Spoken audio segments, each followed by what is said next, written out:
જય ભારત. મારું નામ જયેશગીરી ગોસ્વામી, કેશોદ 10 નામ ગોસ્વામી સમાજમાંથી.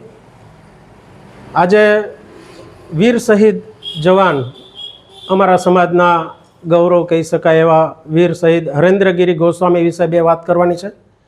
અમારા ગોસ્વામી સમાજમાં કેશોદના કોયલાણા ગામે જન્મેલા, જમનગીરી બાપુના ઘેરે જન્મ લીધેલો એવા 1977માં જેમનો જન્મ એવા હરેન્દ્રગીરી ગોસ્વામી, જ્યારે પાકિસ્તાન ઘૂસણખોરીઓએ 1999માં કારગિલ યુદ્ધ જ્યારે છોડાયું ત્યારે અમારા હરેન્દ્રગીરી ગોસ્વામી આપણા દેશનું ગૌરવ કહી શકાય એ રીતે એમણે અદમ્ય સાહસ દાખવી અને કારગિલ યુદ્ધમાં 9 જવાન, જેમની માત્ર 23 વર્ષની ઉંમરે એમણે શહાદત વરી પાકિસ્તાનીઓ સાથે લડતા લડતા તેઓ 28 જુલાઈ 1999ના રોજ શહીદ થયા.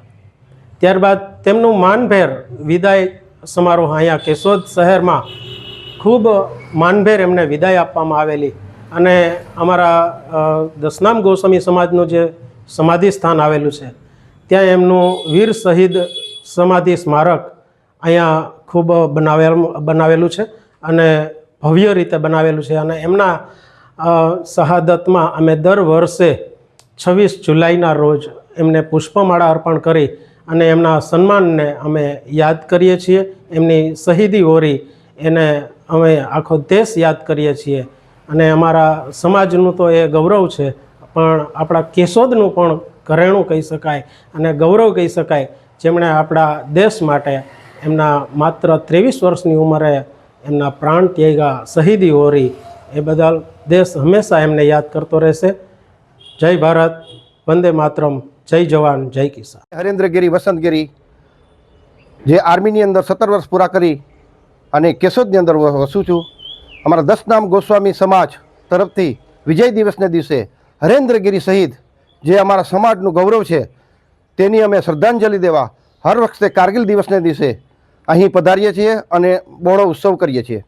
આ દરમિયાન તેમનું મોટું સ્મારક બનાવેલું છે અને જ્યારે પણ અમારા 10 નામ સમાજનો ગોસ્વામીનું સમાજનું કોઈ પણ કાર્યક્રમ થાય છે ત્યારે પહેલાં હરેન્દ્રગીરી શહીદને અમે યાદ કરીએ છીએ અને બીજા જવાનોને 10 નામ ગોસ્વામીના સમાજમાંથી બીજા જવાનોને પ્રોત્સાહિત કરીએ છીએ કે તેઓ પણ હરેન્દ્રગીરીની ગળે જે શહીદ થઈ ગયો છે તેને શ્રદ્ધાંજલિ આપવા માટે આર્મીની અંદર ભરતી થાય અને જાજામાં જાજા ફૌજની અંદર ભરતી થાય અને આપણા સમાજનું 10 નામ સમાજ ગોસ્વામીનું ગૌરવ કરે એવી અમને આશા છે.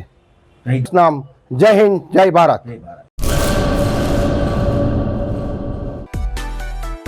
માં motor driving, safe and sure driving. Driving એ શોખ સાથે આપની મોટી જવાબદારી પણ છે. અમારા ઇન્સ્ટ્રક્ટર દ્વારા સચોટ અને સરળ માર્ગદર્શન. આપની રોજની તાલીમની માહિતી મેળવીને શું અધુરાશ છે એના ઉપર પૂરું ફોકસ કરાય છે.